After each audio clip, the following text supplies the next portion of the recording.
తనను చూస్తూ నేనా నడిపించేది అనుకుంటున్నాడు. కానీ దేవుడు తనలోనున్న సైనికుని చూస్తున్నాడు.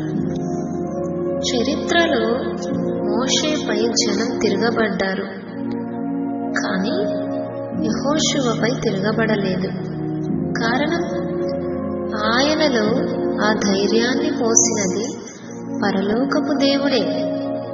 అందుకే మన గుండె గట్టిదైతే ఘనకార్యాలు చేస్తాం దేవునికై.